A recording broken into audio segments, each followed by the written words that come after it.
Good afternoon to everybody. I am P. Andre Wilson, and it is another day that we're able to have a conversation.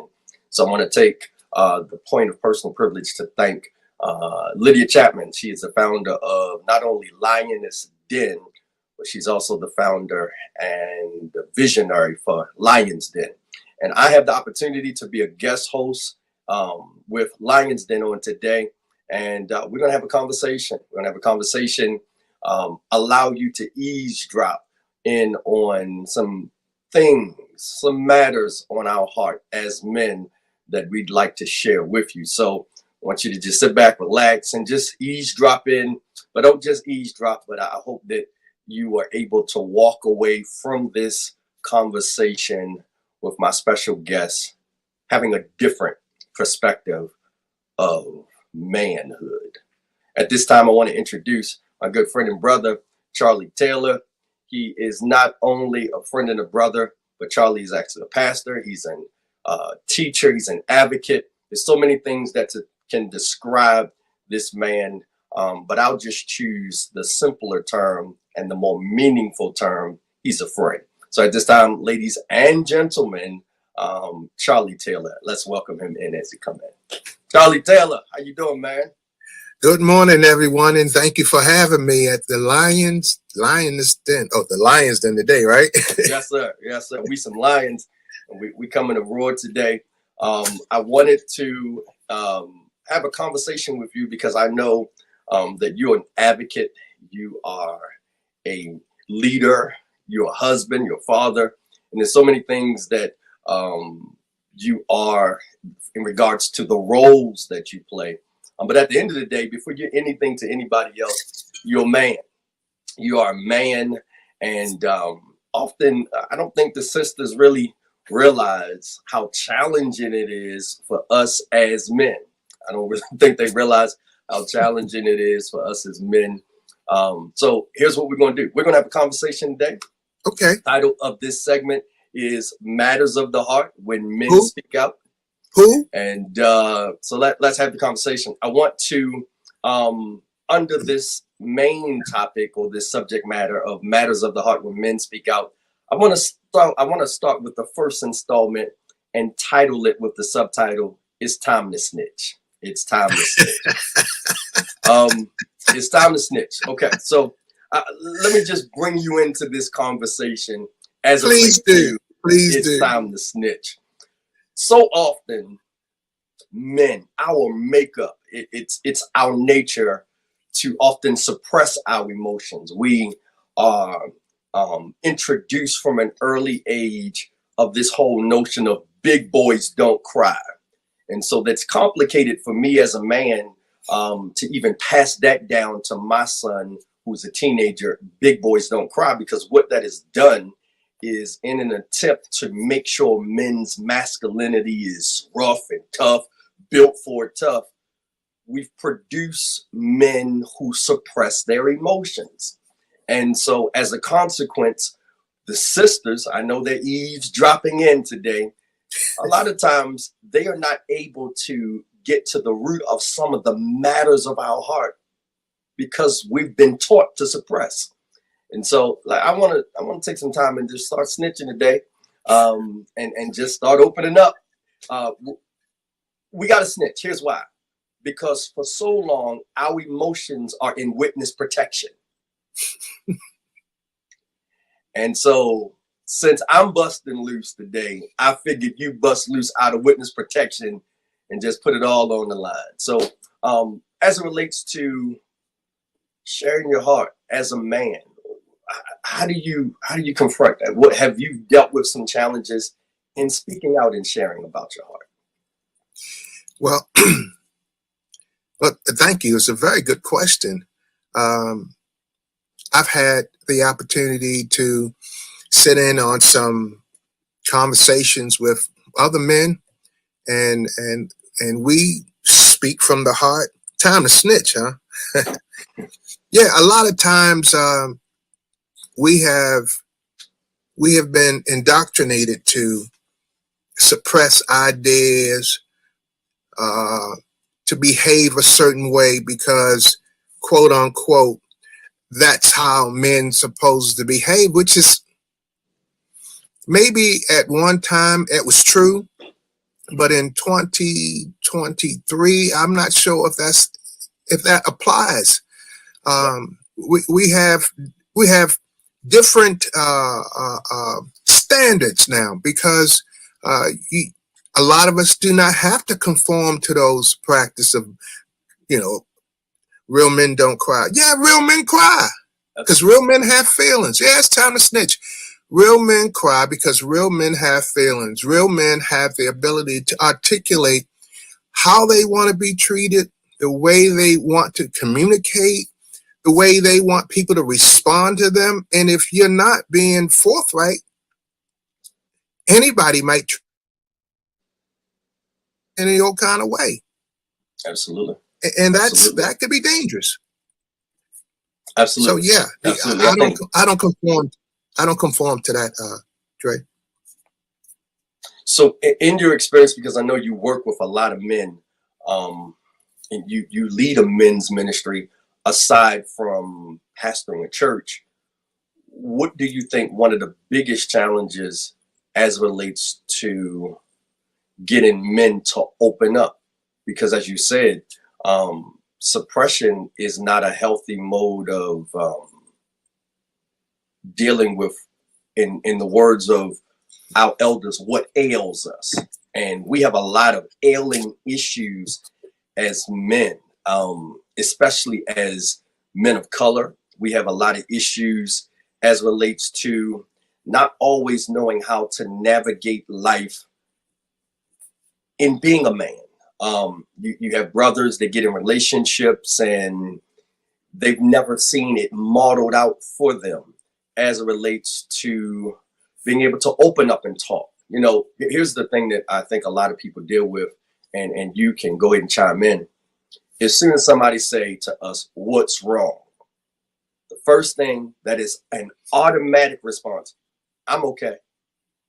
And really, a brother can be dying on the inside, but because we're so used to automatically saying, "I'm okay," do you think the response or the reply, "I'm okay," is because it's not only an issue we've been so used to keeping it shut up inside, but is it also an issue that people really can't handle if we open up and say what's wrong with us? I believe you're right on both ends. Okay. When you're going through your crisis, when you're going through your stuff, when things are going through your mind, a lot of times you would tell people you're okay because, one, you don't want to deal with the direct, uncomfortable conversation you got to have with that person because, one, yes, you may not even trust them. Mm-hmm. Everybody can't handle your stuff. You don't even want everybody to even touch your stuff, and I understand that. But unlike the opposite sex, they're going to talk about it. They're going to get a support group. They're going to be able to share with each other the affairs, the concerns on their heart. But we try to suppress it. We don't want to talk about it. We tell people that we're okay, and you're not okay. Now, and if we begin to talk about it, listen to other people for other experiences, it's almost like the expression of eating fish. You take the meat, mm-hmm, spit out the bones. Yes, sir. At least you have the meat there, and you can use that information to make sound decisions, sound choices.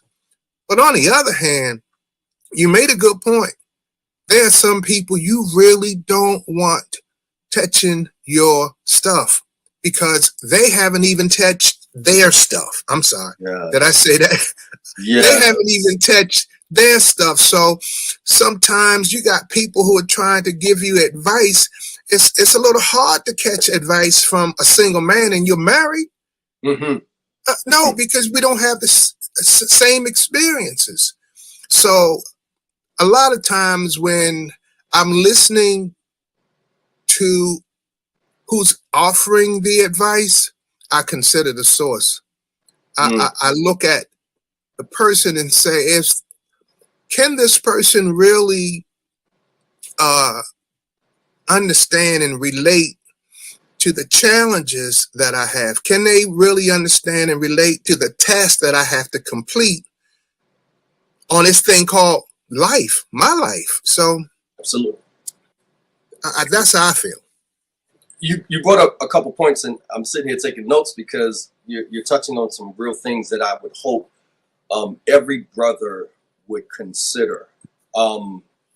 You spoke of the aspect of trust, and I know with personal experience, and I'm sure you know as well, in just dealing with brothers,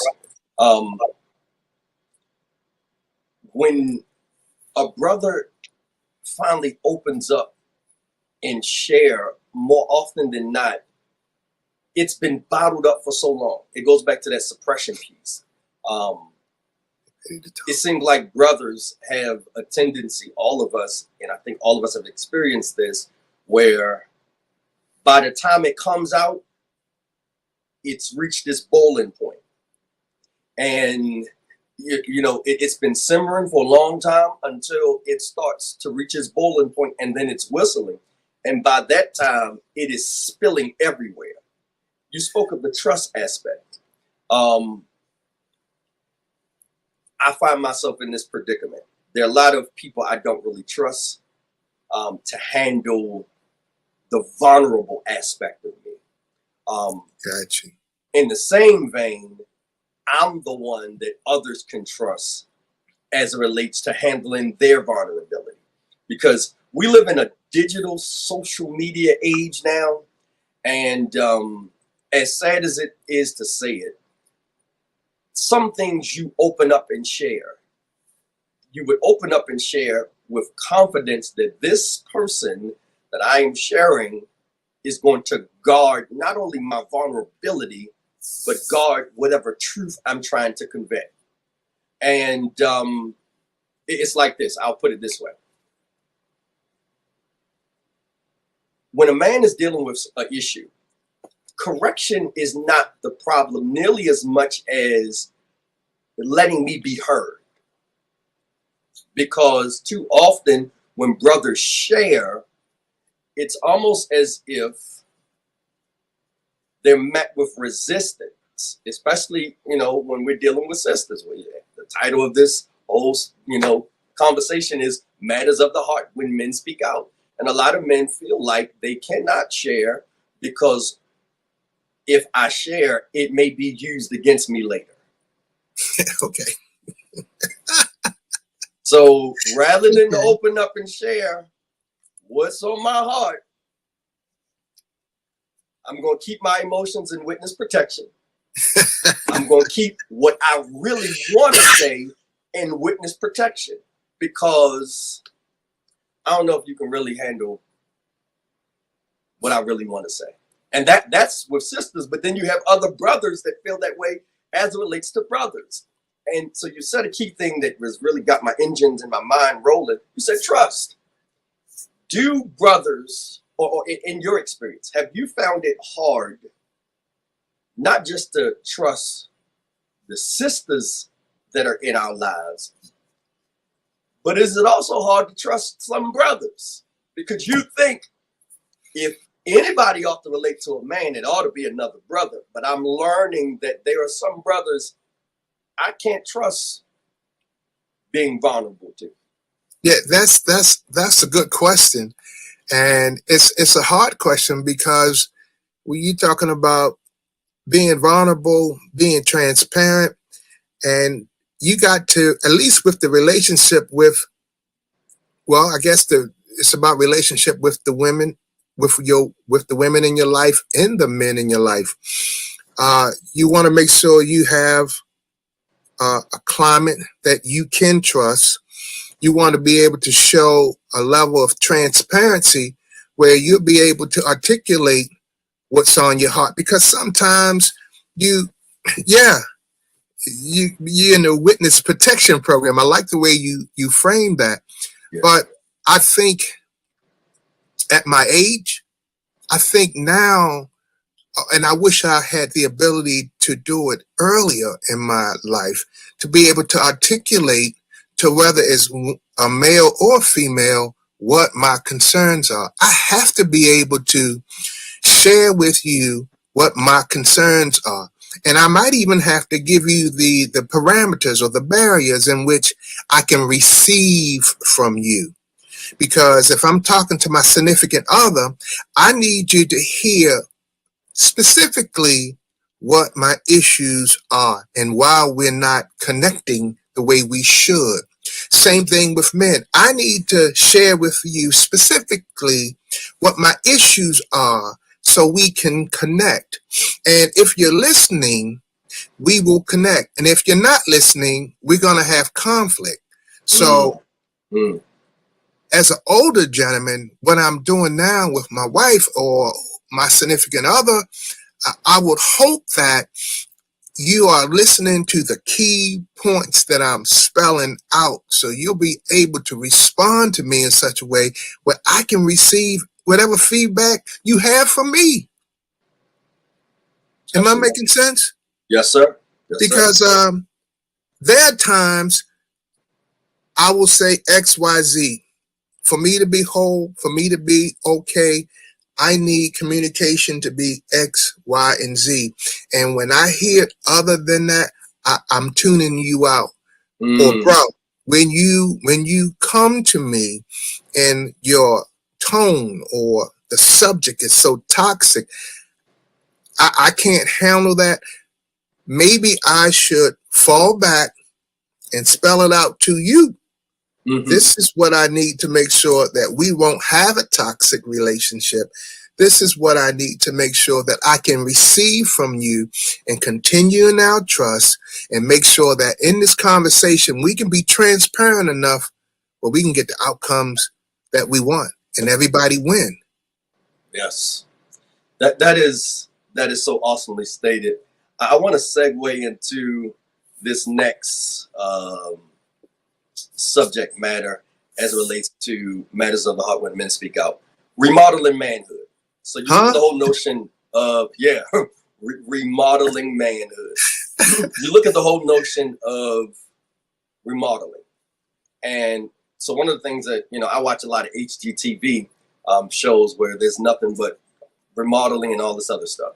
And I noticed that as it relates to some situations pertaining to a structure, some structures are remodeled because there's decay. However, other structures are remodeled not because it's decay, but because an upgrade is necessary. One of the things that I find is interesting amongst men is that camaraderie is very hard nowadays. Nowadays, you have brothers that feel the necessity to compete with one another. And so as a consequence, if you have brothers competing against one another, that is a clear indication that they have lost all focus and conviction on being a complement. Now they're competitors. Now, by nature, men are competitors.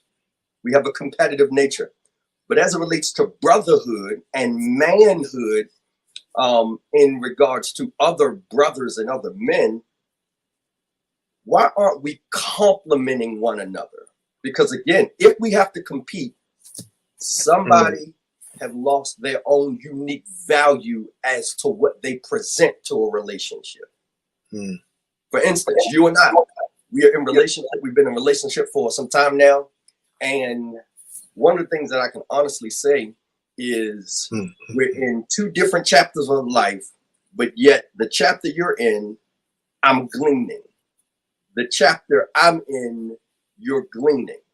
And we're able to bring a unique value to the relationship because we understand that it's better for us to complement than compete. So, in regards to that remodeling, what are your thoughts about remodeling manhood in regards to relationships of the men, and then remodeling manhood as it relates to the image we present to sisters? Because the image we present to sisters sometimes, You know, here, okay, we're gonna go here because you know how you and I keep it. There's a notion with females, and this is the second part of the question. All men are dogs. Well, no, not all men are dogs. It could be the reality that you've never had an encounter with what's genuine. And because you've never had that encounter and you've reached your quota in wanting to keep pursuing a decent man, all men are dogs. So let's hit the first part about the notion to be a compliment rather than a competitor to men, and then that notion of how do we present an image of manhood that's healthy for women to receive. When we, in my opinion, when you're talking about remodeling manhood, I like the way you presented. Hey, it could be because of decay. It could be at the beginning. It talks about relationships and relevance. Yes.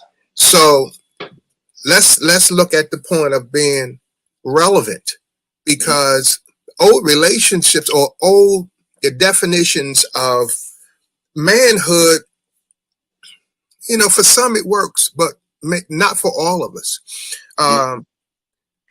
So if you look at the illustration of a Fred Flintstone versus a George Jetson, yes, I don't want to stay a Fred Flintstone. I want to be able to gleam into a Wilson's kind of life and say, oh, what's working? What makes sense? How can I upgrade? I mean, that's how I think. The upgrade comes when I'm able to look at how others are doing things, make the adjustments, adapt to the things I need to adapt here in 2023, and make sure I'm able to move forward, make sure I got the skill set, make sure I got the lingo, the language, the understanding that I'm not competing with you. If anything, I want to offer you the compliment because I like your swag. Sure. I see what you're doing and say, I approve, baby. Help me learn how to do that there. Absolutely. Help me learn how to do that there. So in regards to whether it's an older man or a younger man, two thumbs up to you. Let me learn. Let me figure out how you're doing it. Let me embrace another way of getting it done. I'm not losing any, my self-esteem is still good, but I'm learning. I'm upgrading. I'm being remodeled as a man. Yes, sir. Yes, sir. That was the first question. Mm-hmm. Now I got to tackle that second question, right? Yes, sir. Okay, so all men are not dogs. Mm-hmm. The however piece is, I want my significant other to look at me in such a way where I'm using the same model. How can I upgrade? How can I adapt, adjust, and move forward? Because she's going to tell me what she like. She's going to say, oh yeah, I like that gray in your chin. I prefer you to be bald. Okay, I'm receiving, I'm adjusting, I'm adapting, and I'm moving forward. I hope I answered that correctly. Man, I love how you stated about the adapting, receiving. One of the things that I think is so necessary for men to come to not only an awareness but a sobriety as it relates to combating that mindset from some sisters that all men are dogs. Well, again, I'm challenged by that statement because one, you've never dealt with every man to know what a man is or isn't. It is. It is what it is. You've never dealt with all men can't be possibly dogs. It may be the type of man you're used to dealing with that may give off a bark bark, a ruff ruff. Um, at the end of the day, I think it is necessary. Wait. All women watching this, I'm sorry. Go ahead. Yeah. I mean, listen, sisters. Again, the title of it is Matters of the Heart. The heart. Not when boys speak out. When men speak grown out. men speak out. So again, it may be because I'm raising a daughter. I'm raising a daughter Right. is 18 years old this year, that is on her way to college. And one of the things that I am trying to do as a man that's raising a daughter, because I understand I'm the first relationship she develops with a man. Hello. Yeah, I'm the first relationship that my 18-year-old develops with a man. So off the bat, I have come to a conclusion of having a raw and open and honest conversation to let her know that my aim in being a man is to be a good man, but I'm not a perfect man. Certainly, I have scars to prove that I'm not a perfect man. However, I think it is necessary for, even as I try to model manhood for my daughter, because I'm sure my daughter's very intelligent. She sees other presentations of what men look like. As it relates to the transparency and vulnerability. I have a relationship with my daughter that is extremely unique. I can go to my daughter, and I have gone to my daughter and shared with her how men have challenges. And so it's trying to create or present a model with my daughter, my 18-year-old, that no, I'm not a perfect man. However, even though, let me put it this way, good men are not born, they're developed. Okay. Good men are not born, they're developed. So just because there are so many images, again, social media and TV, of bad presentations of men, don't mean, again, that all of us have a rough that's being demonstrated. Now, rough, the potential to rough is in us, or the potential to roar as a lion is in us. It all depends on which one we're going to develop. And so it may be an issue that a lot of brothers or sisters are running into men who only produce the dog in them instead of the lion in them. And so it's if that's what's being modeled, if that's what's being modeled, what I heard you say is that I am modeling the kind of behavior that I expect my daughter to emulate. So I'm not roaring and I'm not roofing. I'm showing her different aspects of what a successful, or at least in our mind, a successful model of what a man should look like in his responsibilities. Am I right? Yes, sir. Because I'm at a place. Okay, my not only my son, it goes both ways. My daughter and my son have this common saying that, "Daddy, you're a crybaby," because at this stage now, I express my emotions and don't care. I'm trying to model for my son, it's okay to be vulnerable. It's okay to share your emotions. I'm trying to model for my daughter that you want a man that don't mind sharing his emotions and opening up, because it creates an ability for you to reach his heart if you are able to have an encounter. But again, at a certain point, you have to be a safe place. And so, with the accountability, I think one of the things that I'm working on as a man, and I'm sure you agree, to be a better man, to model or remodel, because we got a lot of decaying brothers. And then to the contrary, we have a lot of brothers that we're trying to upgrade. It is every man's responsibility to monitor his mental health. It is every man's responsibility, because as Black men, we are walking targets. We're guilty without even committing the crime. You know, it is so much that, you know, sisters have a lot to deal with, but brothers do too. We have images of what a real man is. So nowadays, you know, I don't fit the criteria for this notion for some sisters, because, you know, I don't go through the process. But nowadays, you got to have a beard, and you got to have bald head, and you got to have muscles and biceps and triceps. I think for you and I, Wesley Snipes made being a dark-skinned brother, he made it a good thing, because he said always bet on black. And so, you know, back in the day, it was the Christopher Williams and Albie Shores and Heavy D's and the lights. But now Wesley came back for us. He said, look, always bet on black. So now you got the dark-skinned brothers, and because we got them good melanin. We got good melanin. They're good melanin. But for brothers, it's challenging, because a brother can have an identity crisis in regards to his own image, because of how somebody else view what a man should be or what a man should look like.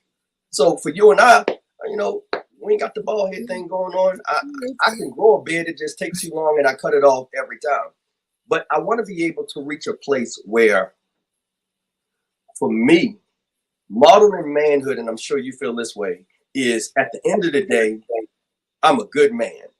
At the end of the day, I deal with my mental health. At the end of the day, I deal with my anger. At the end of the day, my aim is to deal with making sure if I fail, I can get back up again. Yeah. Well, you touched that subject that, wow, you touched that subject twice. I mean, we just coming out of a pandemic. Yeah. And we're dealing as men and everyone else, but men. Our mental health is everything. Mm-hmm. I mean, how can we lead without at least having everything screwed on tight, or the ability to recognize, hey, I don't feel like everything's screwed on tight today. I'm not feeling like I normally feel something. I feel imbalanced. I think it's real important as we model, as we attempt to model excellence in manhood. Mental health got to be up top. It's got to be number one. I mean, we have to be able to help our children process how we're feeling, to help them process how they're feeling. I think that's real important in regards to remodeling manhood. I'm glad you touched that, because I think it's real important. People don't want to address it, but it's real. We have to deal with our mental health. I'm sorry if I went off course, but no, it keep talking, bro. But I think it's necessary. It's necessary, because now that you straight emotionally, physically, culturally, now you can pour into your daughter. Now you can pour into your son. Now I can pour into my grandchildren and the people around me who I have influence on. If I'm pouring crazy into them, then you know what's coming out. Mm-hmm. Yeah, you're not supposed to use crazy when you're using mental health, but that's what it is. No, because it's one of those things. And this is necessary for anybody that used to or deals presently with self-esteem issues. Because again, it goes back to that. A lot of brothers have comparison addiction, and so any brother that's struggling with comparison addiction will miss his own unique quality and value, because he's comparing himself to somebody else, the muscles and biceps, but he might not have it. And we always see images of what a real dude, you know, back in, you know, I'm dating myself, but you know, you had sisters, I want a roughneck brother. I ain't gonna use that term. I want a roughneck brother. And so if you didn't present, if you don't have the testosterone and the voice and I know what that is to struggle with my own manhood and looking at my own self through cloudy eyes. And a lot of brothers are walking around with a bad case of cloudy eyes. They cannot see what somebody else might see because in their mind, they look a certain way. Like, somebody say to you, Charlie, you're a good looking brother. And that Charlie's, you aging like fine wine. But if your eyes are cloudy as it relates to your own perception of self, you're not going to be able to receive it. And it wasn't until for me, I had to get out of my own head. So you talk about that whole mental, I had to start working on becoming accountable as it relates to getting out of my own head. Now your boy, he look good now, man, but no, it was one of those things of I had to start being okay with it's one thing to make improvements, like I said, not because there was decay, but because I wanted to upgrade. So I like a certain look. I like a certain presentation. My wife is probably the best person to be able to. I like my shirts when I'm ironing it. It got to be ironed a certain way because that's the image that I'm not paying attention to others. That's just, I have a healthy perspective now. It wasn't until I started getting out of my own head and stopped listening to my own internal voice. You don't look as good as, I'm the best Philip Andre Wilson that Philip Andre Wilson can be. You're the best Charlie Taylor Jr. that Charlie Taylor Jr. can be. And once we have a confidence of self, we can walk with a different strut. We can walk with a different focus and mindset, because at the end of the day, I still have a village of elders in my life that are from the old school. And I had one of my elders say, no woman wants a jellyback man. Oh, a jellyback. She said, no woman wants a jellyback man. And what she was saying is, bruh, if a man can't have a certain confidence about himself, it's not believable to a sister. Absolutely. It's not arrogant. It's not pride.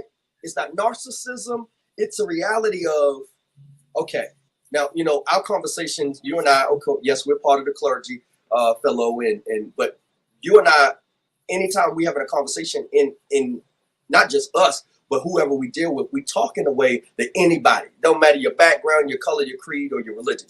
And this is what I appreciate about Lydia Chapman, creating an atmosphere. Yes, creating a conversation in a place where men can talk, and it don't matter where you come from.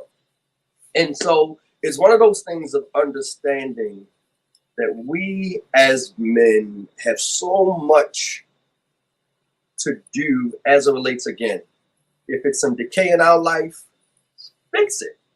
Because we can't keep complaining about something we have the ability to change. Fix. Absolutely.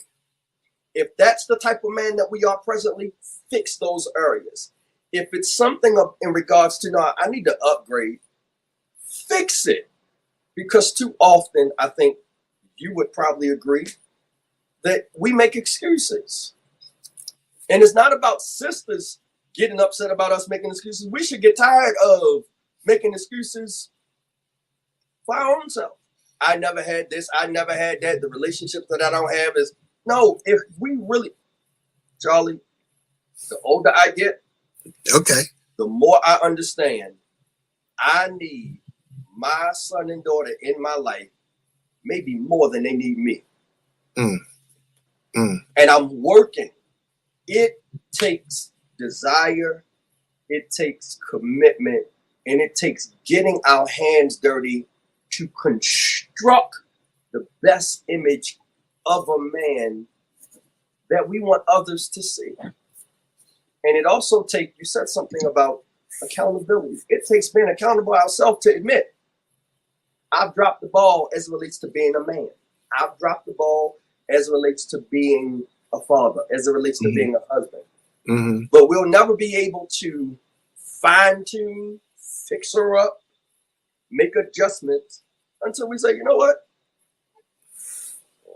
I need to remodel these areas of my manhood as it relates to not just outward relationships, but the relationship with myself. Wow. Wow. Contrast and construct. I was listening to you when you was talking about contrast and construct. Man, if we don't do it, who will? If we don't do it, who's going to do it? You're going to, I mean, it's reassuring that your significant other or your wife tell you, okay, I'm glad you did go to K&G's and, you know, you looking a little better today. I mean, that's fine. But you want to be able to do that on your own. You want to be able to make sure that you can represent your family and those relationships in such a way where everything is working like it should. And I appreciate the fact that you're an example to your son as well as your daughter. I appreciate that about you, man. I really do. I really do. I can use some young swag. I can receive it. But it goes back to that compliment portion that we were talking about in the previous segment. What I appreciate about our relationship, we complement each other because at a certain stage, if God continues to allow, here's those old people, my golden moments to roll on, I'm going to get to your age. I think one of the best pieces of advice that I ever received from my road dog, my absolute heart was my grandfather, was this: do not make young men mistakes as an old man.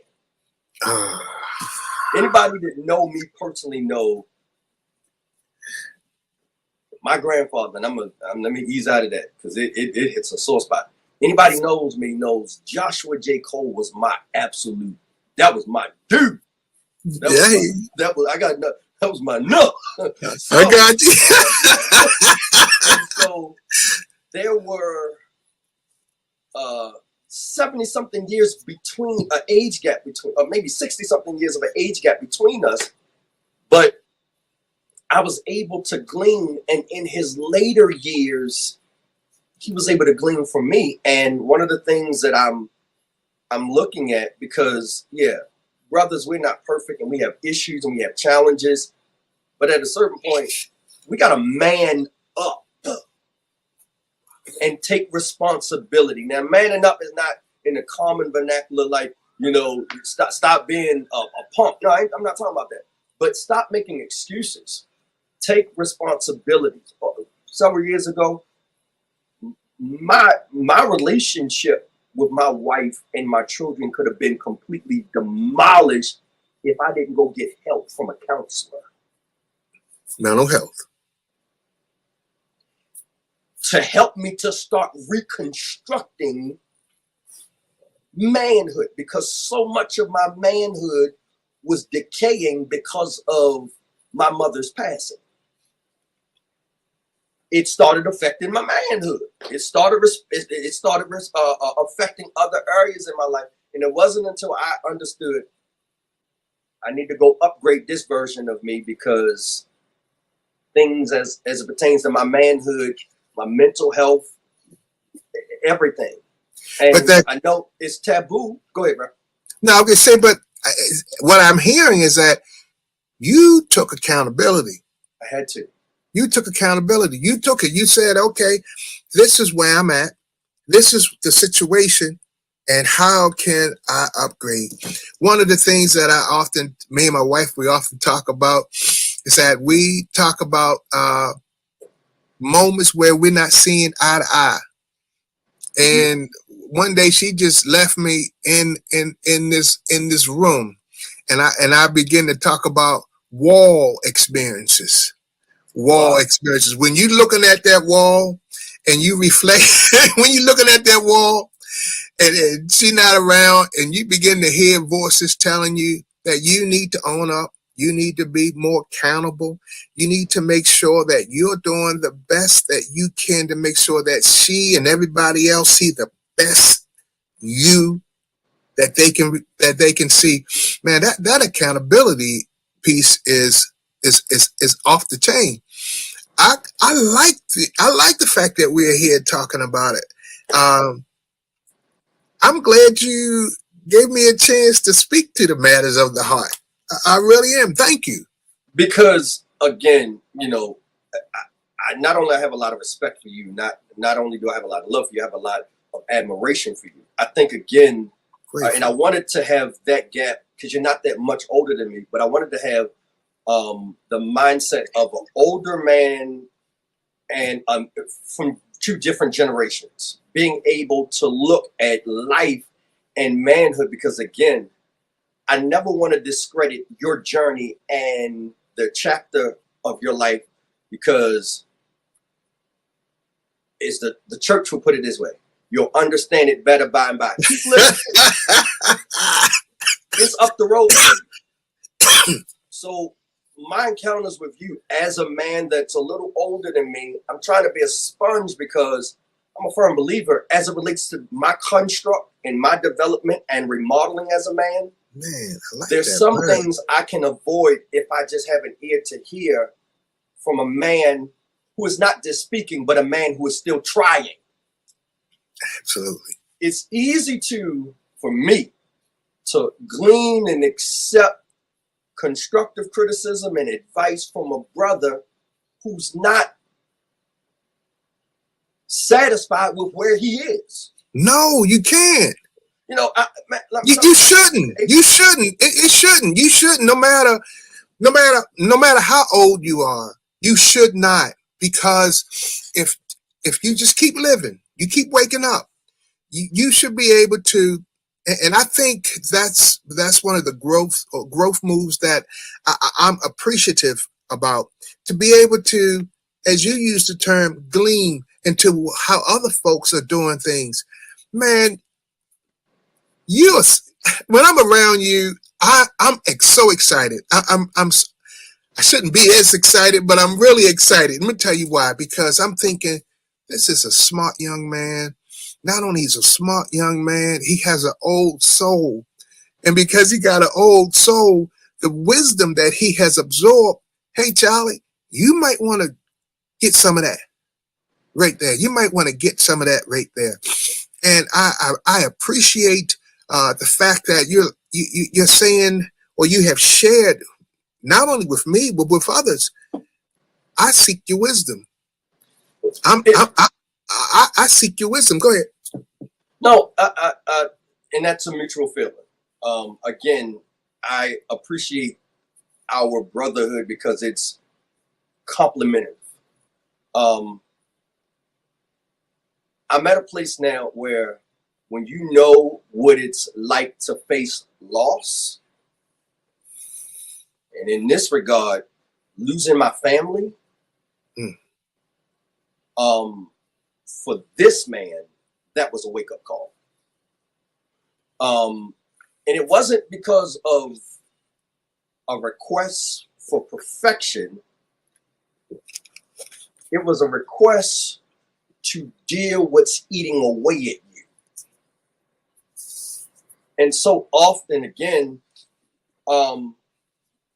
so many brothers, the acknowledgement of what we never had and we were never taught, that's the acknowledgement. Okay, got it. But so many just stop at acknowledgement and have no desire to pursue. If there is no desire to pursue changing the narrative, like I said, everybody knows I'm transparent in the sense of my mom's passing affected me as a man, and it affected everything else. But everybody, that's not their issue. Some issues are just different things. And it's one of the things, again, I am trying my best to model what a good man looks like to my son, what a good man looks like to my daughter, what a good man is to my wife. Because I'm in that business place as a married man. I'm trying to do everything that I possibly can. So when it comes to understanding that part of my remodeling my manhood is apologizing to my children when I don't get it right. Do as I say, not as I no. Being able to say, you know, your father dropped the ball. And not having the superiority mindset, well, you're the adult. Now I'm raising young adults. And I want that relationship to reciprocate a mutual respect where at the end of the day, they can handle the undeveloped areas of my life because they see he's developed over here. And even though there's still some undeveloped areas, now, Daddy, we giving you grace because we see a construction sign. And so it's one of those things where it is so necessary, man, for us to develop that manhood. And I really appreciate your accountability piece. I don't want to stop you. You have anything else to add to that, man? No, when you said grace, man, that's another piece that we forget to include. Because there are times when we don't hit the mark. We need to be able to grace ourselves. When we don't hit the mark, sometimes we go on low self. Oh man, poor me, blah, blah, blah. It's a shot against our mental health. But I like the term that you use, grace. There are times, all the time we need to allow a level of grace to ourselves when we don't hit the mark, because it just exposes our humanity. We're human. Yes, but if you don't give yourself the kind of grace that you would give your grandchild after they done knocked over your favorite vase at the table, if you don't give yourself the kind of grace that you would give a supervisor after misstepping and misspeaking in your presence, you still have to give yourself that same grace. I'm sorry, man. Go No. I want to segue to our final installment of this conversation. But I will say this. My desire is not to be the greatest pastor. My desire is not to be well known and have my face on flyers. And that's not my desire. At the end of the day, hopefully when I'm old and gray-headed and my time ends, I want my children, I want my grandchildren, I want my wife, if she be the longest liver when I'm old and gray-headed, to say, Daddy was a good man. Because so often, especially, you know, we have the privilege placed upon our life to be clergy. I see so many pastors, I know so many homes that fell apart because the man was out doing revivals, but couldn't go to a basketball game. At the church, but couldn't go to PTA meeting. Listen, and I tell everybody this, my first assignment is to be Philip Andre Wilson Jr.'s dad and Gabrielle Andrea Wilson's dad and Krisha's husband. Y'all had all that other stuff. Because if my home base is straight, then I'm going to go, and so often we see a imbalance. All right, so let me go to the next segue. Because we're talking about matters of the heart when men speak out. I want to close our final closing moments with this subtitle: Men and the Women Who Love Them. Men and the women who love them. So sisters, I hope y'all eavesdropping in on today, hearing two vulnerable brothers out here. Two vulnerable brothers out here. You and I are married men. We have females that are cousins. So you don't have to be married men like you and I. That's just where we are. But what would you say to a sister that loves a man, no matter if it's her son, her husband, her nephew, her brother? What piece of advice would you share with a sister that would better help her appreciate the man or men in her life? Woo. Okay. That third component. Yeah. Then you got me take my glasses off, rubbing my eyeballs. That's the delay tactic right there. What would I say? Pose the question again. For the man, for our sisters who may be eavesdropping in on this conversation. You know they are, but go ahead. Yeah. What would you say to a sister as it relates to the men that are in her life, be it her brother, her husband, her boyfriend, her nephew, her son, even a co-worker that she may work with that's a man? What advice would you give to her as it relates to what we would really want females to understand about us as men? I think she should allow them to be themselves.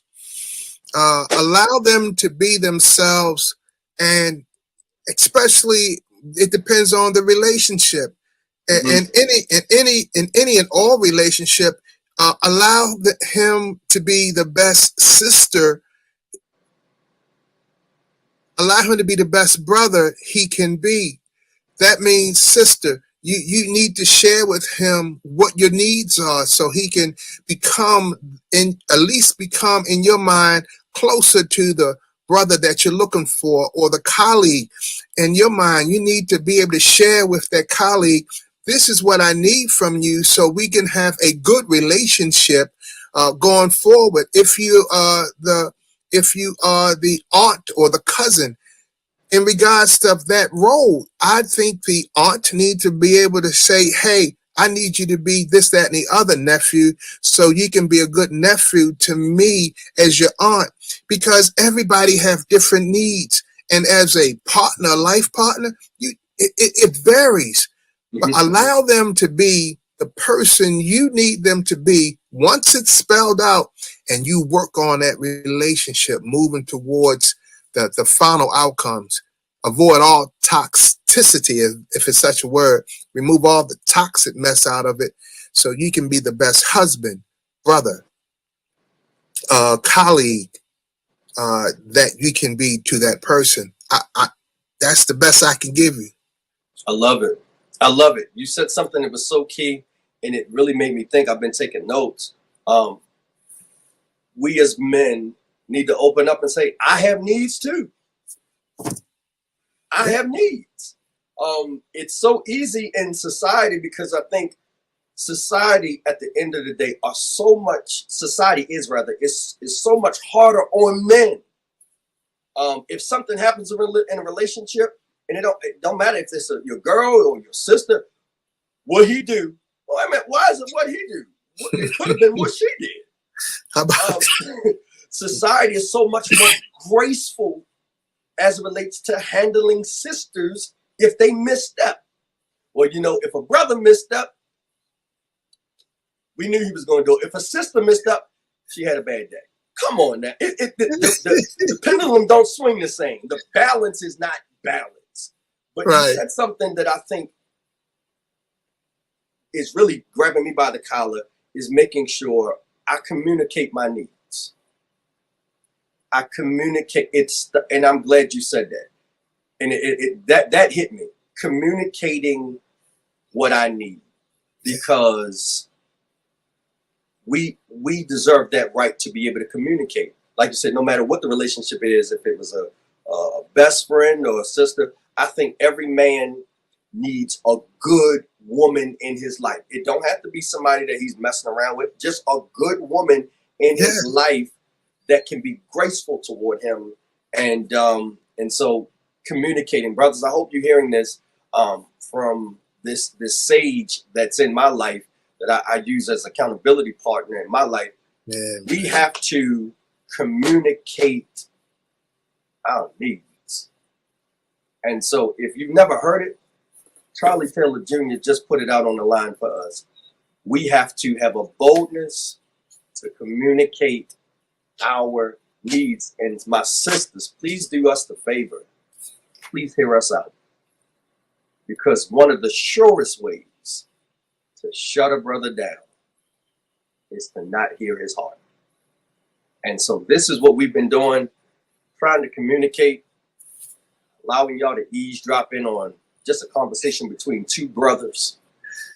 Man, thank you. When men speak out. And so, Charlie Taylor Jr., I appreciate you, man. I love you much. Of course, you know, we will be continuing to chat and do our bi-weekly meetings that we have. But it's a joy. It is a joy and a privilege to have you in my life. I ain't gonna get emotional because I told you I'm getting older now and I don't take nothing. But I'm cherishing what God has placed in my life and who God has placed in my life, especially when it's a complementary relationship. Not you scratch my back, I'm scratching yours. But no, it's that genuine and there's no need to be competitive. So thank you, ladies and gentlemen, to Miss Lydia Chapman. Thank you for providing an avenue for us to communicate in Lions Den. Thank you for allowing me to have this point of personal privilege to host Lions Den. Until next time, I am P. Andre Wilson, and this is Charlie Taylor. Take care, everybody.